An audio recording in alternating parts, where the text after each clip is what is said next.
नमस्कार दोस्तों, आज हम पढ़ने वाले हैं chapter number first of 8th standard, how when and where. ये चैप्टर पढ़ने वाले हैं। तो हिस्ट्री क्या होती है, मतलब हिस्ट्री क्या है, उसके बारे में हम समझने वाले हैं। इंट्रोडक्शन है 8th स्टैंडर्ड का, तो उसके बारे में हम देखेंगे। History is about changes that occur over time. It is about finding out how things were in the past and how things have changed in the present. किस तरह पास्ट में थिंग्स हुआ करते थे और आज प्रेजेंट में क्या है, इसके बारे में समझना वो है हिस्ट्री। वो क्या है? हिस्ट्री है। तो sometimes people ask question out of curiousness which are actually historical.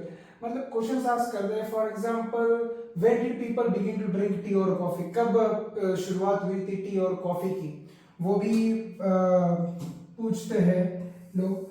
और टी और कॉफी कब हुई थी, कैसे हुई थी, कौन से देश में हुई थी, कौन से कॉन्टिनेंट्स में उसका फर्स्ट स्प्रेडिंग हुआ था, ये सब कुछ जो है वो हिस्ट्री, इतिहास है। when were railways built? पहले कब रेलवेज बिल्ट किए गए थे, उसके बारे में भी ये क्वेश्चंस रेज होते हैं इंसानों के दिमाग में।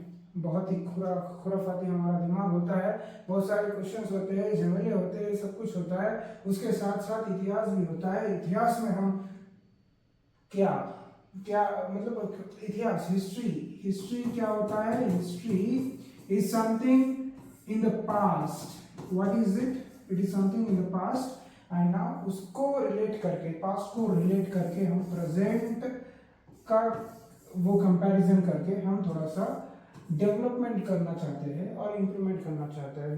we should have the roots of history, then we can progress in present. अगर रूट्स है तो हम प्रेजेंट में अच्छा जी सकते हैं, because we know the mistakes that our ancestors had did. उनके बारे में अगर हम समझते हैं, पढ़ते हैं, तो हम वो गलतियां, वो मिस्टेक्स नहीं करेंगे। तो हिस्ट्री लर्न करना कितना जरूरी है देख लो। तो how did people travel long distance before the age of railways? Railways के एज के बिफोर, मतलब रेलवेज बनने से पहले वो कैसे ट्रैवल करते थे? यहाँ से वहां अगर उन्हें जाना होता था, नांदेड़ से दिल्ली जाना होता था, तो वो ट्रैवल कैसा करते थे? रेलवे से तो नहीं, क्योंकि रेलवे तो तब नहीं होती थी। तो तब कैसे ट्रैवल किया जाता था? वो क्वेश्चंस अराइज होते हैं दिमाग में। तो इसके लिए हम खोज करते हैं इतिहास का, मतलब इतिहास पिछले इंसानों ने कैसा जिंदगी बिताया होगा उसके बारे में हम खोज करते हैं, मतलब वही है हमारा हिस्ट्री। तो all these questions encourage us to think about time। ये क्या करता है? तो हमारे को इनकरेज करता है, टाइम के बारे में सोचने के लिए मजबूर करता है। मतलब पहले का जो टाइम था उसके बारे में, पास्ट के बारे में सोचने के लिए मजबूर करता है, इसीलिए वो हिस्ट्री कहलाती है। पास्ट के बारे में तो हिस्ट्री कहलाती है। तो हम लर्न करेंगे, देख लो यहाँ, इंपॉर्टेंस ऑफ डेट्स। कितना इंपॉर्टेंट होते हैं डेट्स, उनके बारे में हम पढ़ेंगे। Dates play a significant role in history. History is associated with dates as specific dates can be determined for the events in the past. Past के बारे में बताना है तो हमें dates को याद करना पड़ेगा। Dates बहुत ज्यादा significant role play करते हैं history में। Dates मतलब history. Dates is equal to history because dates नहीं है तो हम सीक्वेंस नहीं लगा पाएंगे, क्रोनोलॉजिकल ऑर्डर्स में नहीं लगा पाएंगे। तो डेट्स इसलिए बहुत ज्यादा इंपॉर्टेंट रोल प्ले करते हैं हिस्ट्री में। History in the past was an account of battles and big events. Account of battles थे वहां पे हिस्ट्री में, मतलब फाइट हुआ करती थी वहां। पहले पबजी और फ्री फायर नहीं हुआ करते थे, ऑन द ग्राउंड वो फाइट करते थे, बैटल करते थे, फाइट करते थे। तो वो था हमारी हिस्ट्री में, पास्ट में।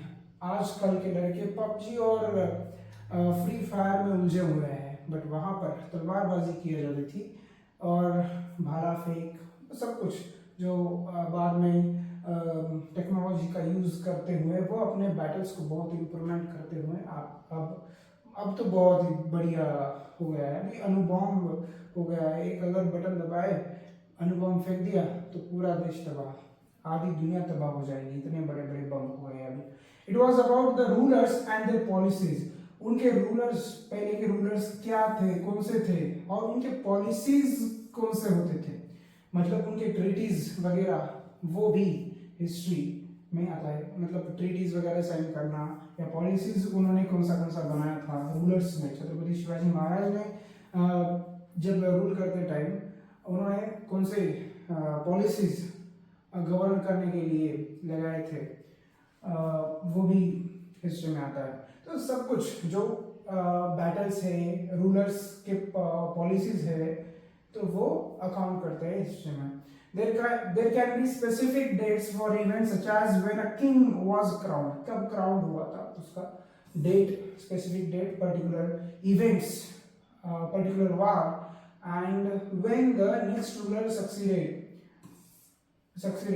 next ruler succeeded, मतलब पर्टिकुलर वार के बारे में बताना, वो कब क्राउन हुए थे उनके बारे में बताना, हिस्ट्री के बारे में किंग कब क्राउन हुआ था और कब उन्होंने वार किया था, and when the next ruler succeeded to the throne, कब रूलर ने दूसरा रूलर कब सक्सीड कर दिया था उसके बाद, मतलब एक किंग है, किंग के बाद का जो रूलर है आने वाला वो सक्सीडेड कब होता है, मतलब कब वो गद्दी पर बैठता है। फॉर एग्जाम्पल छत्रपति शिवाजी महाराज के बाद संभाजी महाराज कब राज सिंहासन पर बैठे, वो जो है डेट्स बहुत ज्यादा इंपॉर्टेंट होते हैं। और हमारे छत्रपति शिवाजी महाराज का राज्याभिषेक कब हुआ था, उनका जन्म कब हुआ था, जन्म से लेकर राज्याभिषेक से लेकर उनके मृत्यु तक पूरा जो जानकारी होती है वो हिस्ट्री में लिखी जाती है। और हिस्ट्री जो है हमें इन क्रोनोलॉजिकल ऑर्डर से पढ़ाते हैं, उनके बारे में समझाते हैं, इसलिए हिस्ट्री पढ़ना बहुत ही ज्यादा जरूरी होती है। और thus dates become important in history, इसीलिए डेट्स इंपॉर्टेंट होते हैं to learn the history in a chronological order. Sometimes it is incorrect to fix specific dates to process that happen over a period of time. Sometimes it is incorrect to fix specific dates to process that happens over a period of time. हम fix नहीं कर सकते सब dates वगैरह, because every time we are not accurate all the time, because date fix करना according to the events sometimes becomes difficult. For example, a single date cannot be fixed for the establishment of a British rule or the beginning of the national movement. दोनों dates हम नहीं लगा सकते, British rule का establishment कब हुआ था और फिर नेशनल मूवमेंट कब हुए थे, ये दोनों डेट्स हुए थे, दोनों इवेंट्स हुए थे, बट दोनों डेट्स हम नहीं लगा सकते हैं एक ही पीरियड में, एक ही इसमें। All this happened over a period of time, ये दोनों चीजें हुए होते हैं, बट वो डेट लगाना एक ही टाइम में, एक ही बुक में नहीं हो सकता है। Set of dates which are important. Dates are not important on their own. उनके dates are not important on their own. They become significant by focusing on a particular set of events. अगर events होते हैं तो ही dates बहुत ज्यादा important role play करते हैं। For example what, क्या, फॉर एग्जाम्पल छत्रपति शिवाजी महाराज का राज्याभिषेक, वो डेट बहुत ज्यादा इंपॉर्टेंट प्ले करता है रोल। वो एक इवेंट था जहां पर छत्रपति शिवाजी महाराज का राज्याभिषेक हुआ था, बहुत सारे लोग देश विदेश से भी आए थे उनका राज्याभिषेक देखने के लिए। तो वो इवेंट, पर्टिकुलर इवेंट बहुत ज्यादा इंपॉर्टेंट रोल प्ले करता है, इसीलिए वो डेट इंपॉर्टेंट होता है। तो by changing the focus of study and looking at the new issues, a new set of dates will become important. By focusing on the study and looking at the new issues, मतलब आगे चलकर कोई issue होता है या कुछ event होता है, न्यू इश्यूज होते हैं या कुछ इवेंट होता है, वो उसके ऊपर फोकस करने के बाद, उसके ऊपर स्टडी करने के बाद वो dates set of dates, new set of dates will become important, वो इम्पोर्टेंट हो जाते हैं. Okay, for example, in the histories written by the British historians in India, the rule of each governor general was important. For example, वो history जो किसने लिखा था, written by the British historians, written by the British historians, the history which was written by the British historians in India, Bharat में जो historians थे, British historians थे, वो किसके ऊपर फोकस किया कर रहे थे, अपने गवर्नर जनरल के ऊपर फोकस करते थे. कौन गवर्नर जनरल बना हुआ था हमारे इंडिया में, भारतवर्ष में, किस ब्रिटिश के गवर्नर जनरल को स्थापित किया था, और उन्होंने कौन से पॉलिसीज लाए थे या कौन सी ट्रीटी साइन की थी, ये सब हमारे हिस्ट्री में आता है. These histories began with the rule of the first governor general Warren Hastings. ये जो ब्रिटिश हिस्टोरियंस ने जो इतिहास लिखा था, वो पहला जो इतिहास लिखा था, तब इतिहास लिखते समय वो स्टार्ट किससे होता है, कौन से रूलर से होता है, कौन से गवर्नर से होता है, तो governor general Warren Hasting, the first governor general of India, तो उससे होता है. फिर बाद में the last governor general of India was Lord Mountbatten. उसके साथ इंडिया में जो ब्रिटिश रूलर्स थे उसका द एंड हो गया था लॉर्ड माउंटबेटन के बाद. द हिस्ट्री ऑफ ब्रिटिश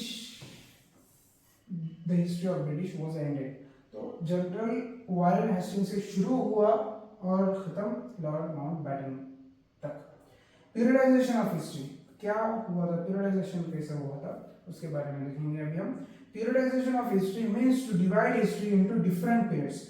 हमें हिस्ट्री अगर पढ़ना है तो डिवाइड करना पड़ता है. अगर डिवाइड नहीं करेंगे तो हम प्रॉपर तरीके से नहीं समझ पाएंगे. इस तरह से डिवाइड करने के बाद हम हिस्ट्री को अच्छी तरह से पढ़ पाएंगे. तो डिवाइड करना बहुत ज्यादा इंपॉर्टेंट होता है इनटू डिफरेंट पीरियड्स में. अभी देखो न्यूलिथिक, पैलेलिथिक, मेसोलिथिक, ये ब्रॉन्ज एज, आयरन एज, ये जो है उसको पीरियडाइज नहीं किया तो हम नहीं लर्न कर पाएंगे. तो पहले हिस्ट्री में पीरियडाइजेशन होता है, ancient, medieval and modern. This is periodisation. This periodization provides information about the significance of the change from one period to the next period.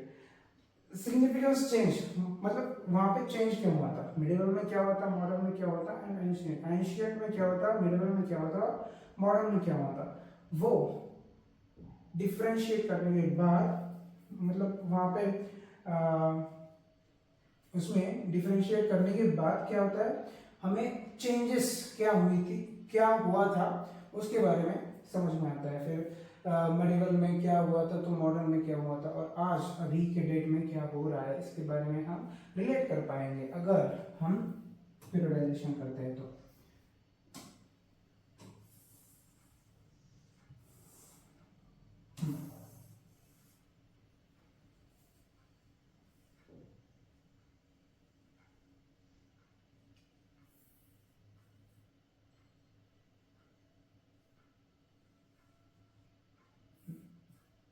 तो ये देख लो, इन 1817 James mill, a Scottish economist,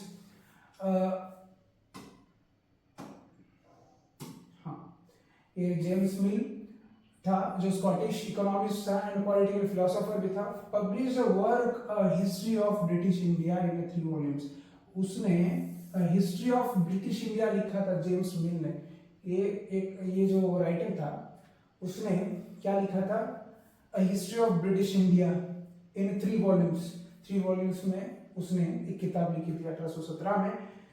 In this work he divided Indian history into 3 distinct periods which were Hindu, Muslim and British.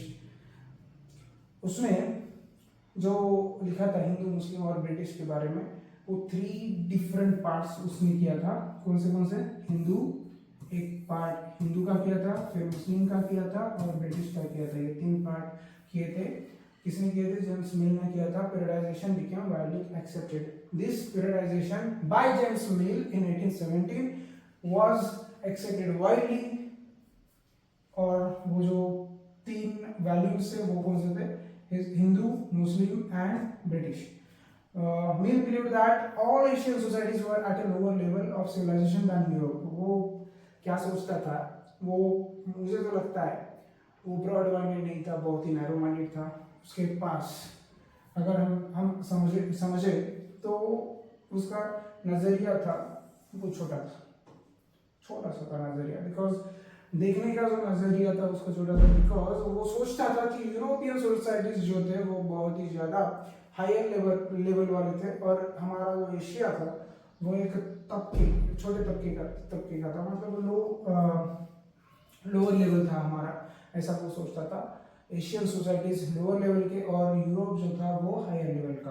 According to me, before the British rule in India, Hindu and Muslim rulers ruled the country.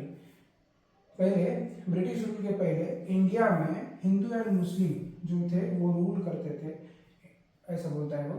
तो at that time societies were dominated by religious intolerance. Society जो थे religious intolerance से domination होता था. मतलब अभी domination क्या है?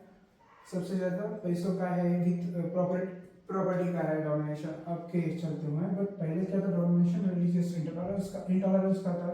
कास्ट रिस्ट्रिक्शंस थे एंड सुपरस्टिशियस प्रैक्टिसेस थे. ये 3 थे. This period before British rule was one of the darkness. पहले ब्रिटिश रूल के पहले एक डार्कनेस था, पूरा डार्कनेस, अंधकार में था भारत, ऐसा बोलता है वो. बट भारत में जितना उजाला था, जितना प्रकाश था, वो किसी देश में नहीं था. Because we are the source of light, I think so. Because हमारे यहाँ दर्शन, दर्पण और फिलोसॉफी ये सब कुछ पढ़ाया जाता था.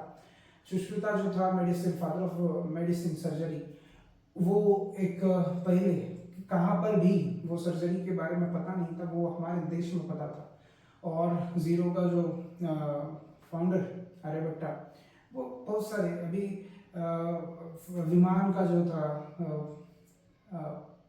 फाउंडर, इन्वेंशन विमान का, वो भी राइट ब्रदर्स के पहले हमारे देश में हुआ. तो ये सब कुछ बहुत सारे जो है फिलोसोफर्स बोलो या philosophers,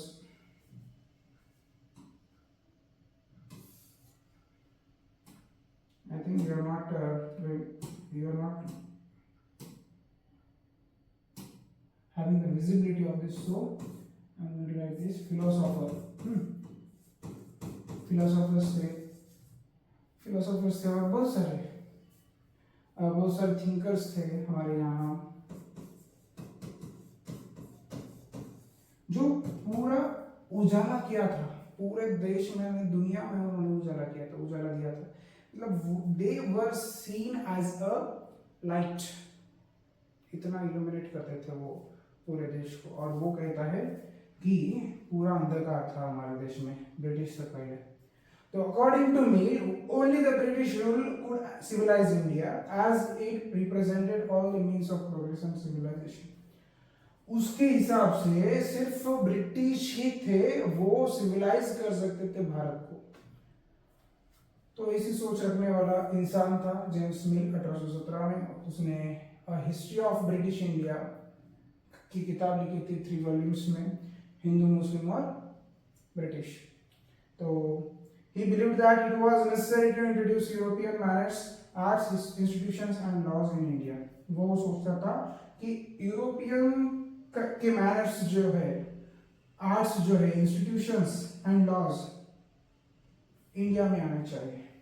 introduce he believed that it was necessary to introduce European manners, arts, institutions and laws in India. Bharat में ये सब कुछ वो पढ़ाना चाहता था.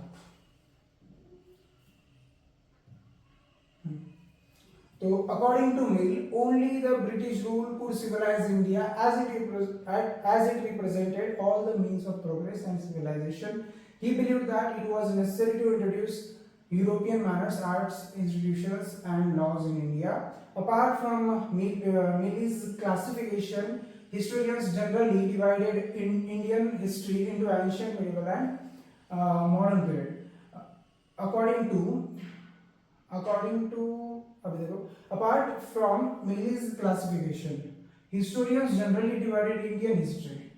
कुछ इसके बावजूद कुछ historians थे, उन्होंने इंडियन हिस्ट्री को डिवाइड किया था ancient, medieval and modern period के साथ. The periodisation is borrowed from the west, in which modern period is related to the growth of all the means of modernity, that is science, reason, democracy, liberty and equality.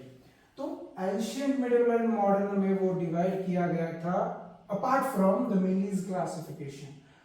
दूसरे भी historians थे, उन्होंने क्या किया था, divide किया था history को एंशियंट, मिडिवल एंड मॉडर्न में. मॉडर्निटी मतलब क्या होता है, that is science, reason, democracy, liberty and equality. Modern period जो है वो हम वेस्ट से बोरो किया है. कहाँ से बोरो किया था, borrow from the west. This periodization is borrowed from the west, in which modern period is modern period जो है वो क्या रिलेट करता है, ग्रोथ को रिलेट करता है of all the means of modernity. And वो जो पीरियडाइजेशन है एंशियंट, मिडिवल एंड मॉडर्न का, वो पीरियडाइजेशन हमने बोरो किया था किससे, वेस्ट से. The term medieval in this periodization was used to describe a society in which these means of modernity did not exist. The term medieval in this periodization was used to describe a society in which these means of modernity did not exist. medieval में modern कुछ भी exist नहीं किया करता था, मतलब वो growth वगैरह वहाँ पर नहीं हुआ था. बस medieval में बस कुछ नहीं, बस चल रहा था, जिंदगी वो बिता रहे थे बस. बट मॉडर्निटी में मॉडर्न जो है वो मॉडर्न पीरियड जो है वहाँ पे क्या हुआ था, ग्रोथ हुआ था. मॉडर्निटी मतलब science, reason, democracy, liberty and equality, उसके ऊपर स्ट्रेस किया गया है. तो under the British rule the Indians did not have equality, freedom or liberty, and there was no economic growth and progress. Thus many historians refer to this period as colonial. अभी देखो उनके हिसाब से, British rule के हिसाब से क्या हुआ था. Under the British rule Indians did not have equality. Under the British rule के हिसाब से अंडर द ब्रिटिश रूल मतलब समझिए, तो अंडर ब्रिटिश के अंडर जब हम थे तब इंडिया में इक्वालिटी नहीं थी, फ्रीडम नहीं था, लिबर्टी नहीं थी, and there was no economic growth. वहाँ पे इकोनॉमिक ग्रोथ भी नहीं थी एंड प्रोग्रेस भी नहीं था. Thus many historians refer to this as a period of colonial period हम कहते हैं वहाँ पे. मतलब कॉलोनीज रूल क्या करते थे. अभी देखो कोलोनाइजेशन मतलब क्या है, कोलोनाइजेशन मतलब क्या है.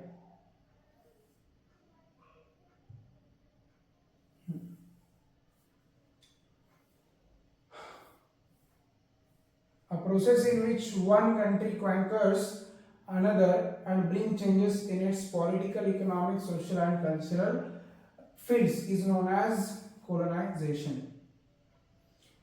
A process in which one country conquers, एक कंट्री है, उस कंट्री ने इस कंट्री को क्वांकर कर लिया, इसको क्वांकर कर लिया. तो क्वांकर करके इस country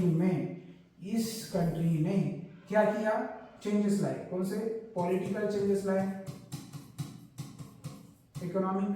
political changes, social changes, cultural fields में चेंजेस लाए, इज नोन एज कोलोनाइजेशन. इस कंट्री को क्वांकर करने के बाद इस कंट्री में चेंजेस लाए. तो कौन से चेंजेस लाए, political, economic, social and cultural fields में उन्होंने चेंजेस लाए, तो वहाँ पे कोलोनाइजेशन हुआ. मतलब ये प्रोसेस को कोलोनाइजेशन कहते हैं.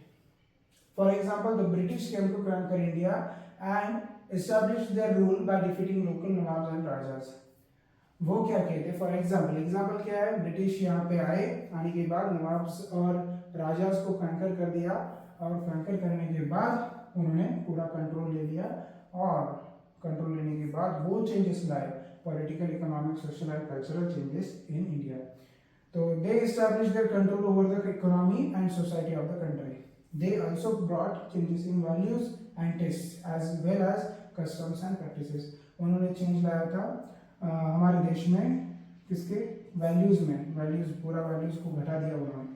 टेस्ट को भी, टेस्ट तो उनमें नहीं थी, हमारे जो टेस्ट था वो बहुत ही बेहतर था। स्पाइसेस का जो उगम था वो यहीं से इमर्ज हुआ था, हमारे यहाँ से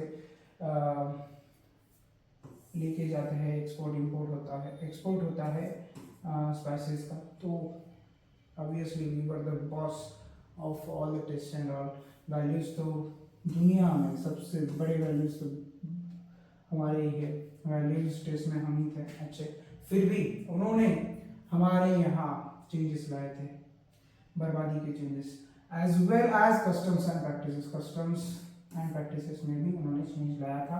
source of history, records of British administration, वो सोर्स ऑफ हिस्ट्री अभी क्या देखो, रिकॉर्ड्स ऑफ ब्रिटिश एडमिनिस्ट्रेशन, अभी उन्होंने वो रिकॉर्ड रखते थे, उसके बारे में हम लर्न करेंगे। The official records of the British administration are a significant source of history.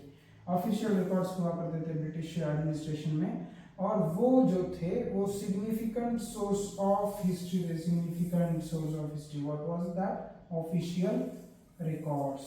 Official record was the significant source of history. These records include information about every instruction, plan, policy, decision, agreement and investigation. ये information दिया करते थे, instruction, every instructions about plan, policy, decisions, agreement and investigation. तो अभी देखो, during British and administrative culture of memos, administrative culture of memos, memos हुआ कर देते हैं, नोटिंग्स हुआ कर देते, नोट किया करते थे वो सब कुछ जो हिस्ट्री में हुआ होता था, रिपोर्ट्स करते थे, memos, notings, reports was developed, record rooms and specialised institutions like archives, institutions भी वहाँ पे होते थे लाइक आर्चीव्स, रिकॉर्ड रूम्स हुआ करते लाइक आर्चीव्स। तो and museums were established to preserve important documents and letters, museums भी हुआ करते थे वहाँ पे, क्या क्या करते थे, म्यूजियम्स में वो प्रिजर्व करते थे documents and letters, documents and letters को प्रिजर्व करते थे। The record rooms were established for all administrative institutions like village tahsildars, the record rooms were established for all administrative institutions like village tahsildars हुआ करते थे। अब भी तहसीलदार होता है, तहसील होता है, तहसील ऑफिस होता है, and office commissioners office etcetera, वहाँ पे रिकॉर्ड रूम्स हुआ करते थे एडमिनिस्ट्रेटिव रन करने के लिए। Administrative institutions like तहसीलदार्स, village tahsildars हुआ करते थे, ऑफिस हुआ, तहसीलदार्स ऑफिस हुआ करते थे, कमिश्नर्स ऑफिस हुआ करते थे। This tahsildars office and commissioners office, this were the institutions where administrative records were kept. In the early years of 19th century, the British administration records were copied and written by calligraphists. तब 19th century में वो administration का जो record था वो कैलीग्राफिस्ट लिखा करते थे। With the spread of printing, by the middle of the 19th century, many copies of these records were printed as proceeding of each government department. फिर बाद में जब 19th सेंचुरी में कॉपीज मतलब प्रिंटिंग का स्प्रेड हुआ था, प्रिंट मशीन का जब स्प्रेड हुआ था, तब वो प्रिंटेड कॉपीज गवर्नमेंट ऑफिशियल्स में, गवर्नमेंट डिपार्टमेंट में वो भेजा करते थे। फिर बाद में तो सर्वे के बारे में हम पढ़ेंगे।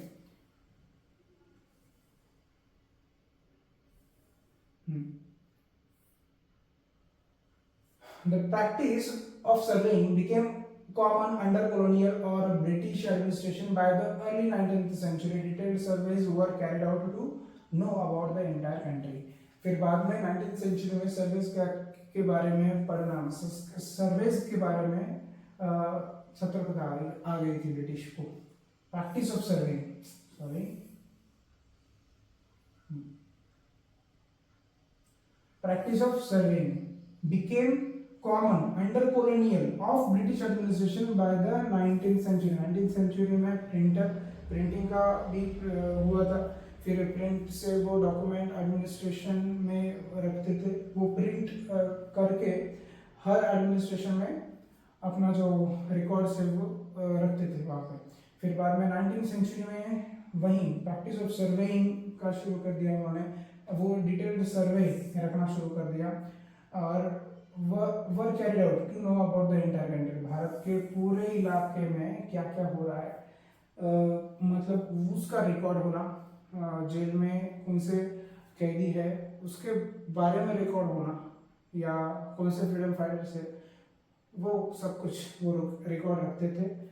ऑफिशियल्स एडमिनिस्ट्रेशन पूरा एडमिनिस्ट्रेशन जो है वो ब्रिटिश चलाती थी, तो entire country was surveyed by this British. Revenue surveys were conducted in the village to know about the topography, soil quality, flora, fauna, cropping pattern, local histories etc. वो हमारे से टैक्स लेते थे, बताया हम सबको, तो हमारे से टैक्स जब लेते थे वो रेवेन्यू रेवेन्यू सर्विस, वो रेवेन्यू टैक्स का सर्वे वो लिया करते थे टोपोग्राफ में। फिर टैक्स का सर्वे लेने से पहले टैक्स का सर्वे तो लेना है, तो फिर वो क्या करते थे, conducted in village to know about topography, survey तो लेना है रेवेन्यू का टैक्स का, तो पहले टोपोग्राफी देखना पड़ेगा कि वो जो खेत है वो उसमें सॉइल क्वालिटी कैसी है, फ्लोरा कैसा है, फाउना कैसा है, एंड क्रॉपिंग पैटर्न क्या है वहाँ पे, local histories etcetera. Local histories मतलब वहाँ पे गांव में कौन से जमींदार है, तहसीलदार तो है एडमिनिस्ट्रेशन संभालने के लिए, तो वहाँ पे जमींदार कौन है, लोकल जो फार्मर्स है वो कितना फार्म वो खुद लेते हैं, और वहाँ पे कितना वो टैक्स पे करते हैं, कैसा टैक्स पे करते हैं, कितना ज़्यादा वहाँ पे प्रोडक्शन होता है, उसके बारे में पूरा डिटेल्ड सर्वे वो अपने पास रखते थे। Apart from these surveys like botanical surveys भी वो किया करते थे, जोलॉजिकल सर्वेज भी, आर्कियोलॉजिकल सर्वेज भी वो कंडक्ट करते थे। From the end of 19th century census operations, तो 19th सेंचुरी के एंड में उन्होंने सेंसस ऑपरेशंस करना शुरू कर दिए, were also started to be conducted every 10 years. These included detailed records of the people in the provinces of India, like number of people, their castes, religions and occupation. फिर बाद में उन्होंने census operations करना शुरू कर दिया at the end of 19th century. तो तब उन्होंने क्या किया कि 10 साल में, फिर बाद में 10 साल में, after 10 years this census operation were conducted after 10 years. Then included detailed records of people का पूरा रिकॉर्ड हुआ करता था। प्रोविंस ऑफ इंडिया, पीपल जो इंडिया के प्रोविंस में रहते थे उनका record, like number of people, कितने पीपल वहाँ पे घर में रहते हैं, फिर उनका कास्ट क्या है, रिलीजन क्या है, ऑक्यूपेशन क्या है, वो काम क्या करते हैं, सब कुछ वो रिकॉर्ड करते थे सेंसस ऑपरेशंस में। Other sources of history include diaries of people, accounts of pilgrims and travelers, autobiographies of important personalities, and popular booklets in local bazaars. तो हिस्ट्री में दूसरा क्या है, history includes diaries of people. ये तो history में क्या आ गया था, अभी सर्वे आ गया, फिर बाद में वो रिकॉर्ड रखते थे, फिर उन्होंने हिस्ट्री लिखी थी हमारे जेम्स मिल ने 1817 में क्या लिखा था, a book of 3 volumes, Hindu Muslim and British, वो लिखा था। फिर ये वो तो रिकॉर्डेड है, सब कुछ रिकॉर्ड होने के बाद पर्सनल डायरीज हुआ करते थे, people's diary and accounts like accounts of pilgrims, जो यात्री थे, जो ट्रैवलर्स थे, उनके ऑटोबायोग्राफीज थे, या वो उन्होंने जो देखा है, वो उनकी जो किताबें हैं वो लिखा करते थे, तो वो उनका जो पूरा किताब है, वो किताब एज ए हिस्ट्री हम उसको पढ़ते हैं। Autobiographies of people, of important personalities. Okay, important personalities के autobiography and popular booklets of local bazaars में जो बुकलेट्स मिलते हैं उसके बारे में भी। फिर लिमिटेशंस ऑफ सोर्सेस, अभी बहुत सारे सोर्सेस तो हमें पता चल गया है कि हिस्ट्री में कितने सोर्सेस होते हैं, कितना हिस्ट्री, कहाँ से हिस्ट्री हम पढ़ सकते हैं, कितने सोर्सेस हुआ करते थे हिस्ट्री के, कितना प्रमाण हुआ करता था हिस्ट्री का। तो अभी लिमिटेशंस क्या है हिस्ट्री का वो देखेंगे। Limitations of sources not the history. The limitations of sources. The official records only provide information about what the officials thought. Officials thought, what they were interested, and what they wished to preserve. They do not provide information about the feelings and reason behind the actions of other people in the country. बस ये जो record था बस किसके बारे में था? The official records only provide information about what the officials thought. वो ऑफिशियल्स जो थे, ऑफिसर्स जो थे, उनके सिर्फ थॉट्स थे, इन्हीं के थॉट्स थे, बस इनके थॉट्स थे। And what they were interested, वो उनका इंटरेस्ट क्या है उसी के बारे में पढ़ा करते थे और कुछ नहीं। And what they wished to preserve, उनको जो प्रिजर्व करना है वही पढ़ाई करते थे, मतलब वही हमें दिखाया करते थे हिस्ट्री में और कुछ नहीं। They do not provide information about the feelings and reasons behind the actions of other people in the country.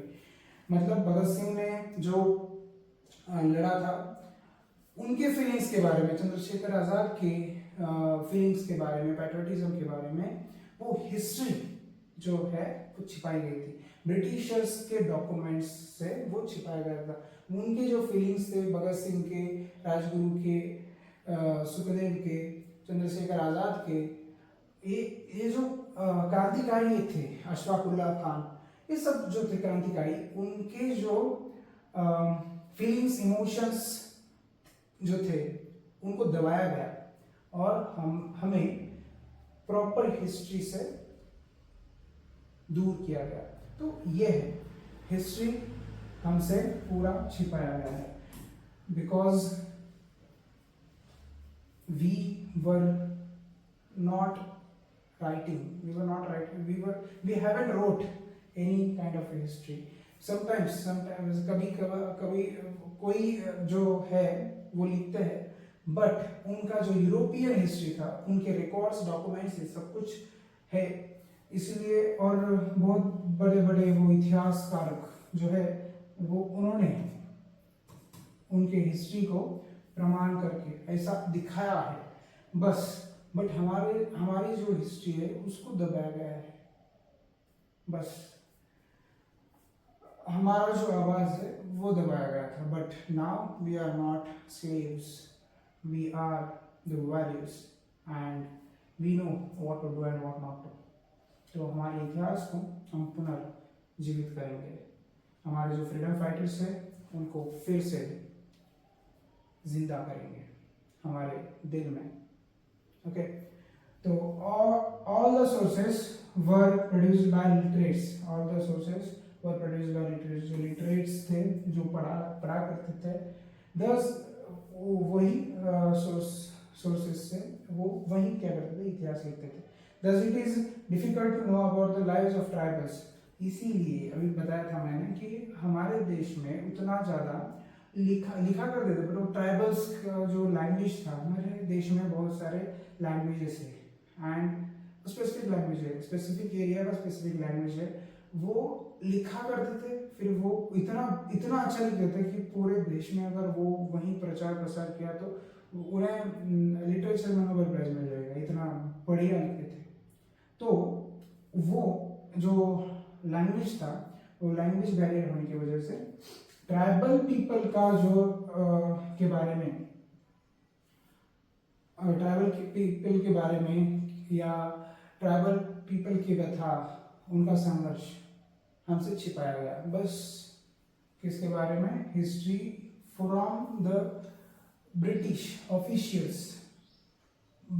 Officials के थॉट्स, उनके इंटरेस्टेड चीज़ें को प्रिजर्व करना, यही हिस्ट्री को हमें दिखाया गया है, वही हिस्ट्री को हमें दिखाया गया है, but we were not able to see because they were showing us. We were not able to see these tribal peoples, peasants, workers in the mines, or the poor on the street. All the sources were produced by literates, thus it is difficult to know about the lives of tribals.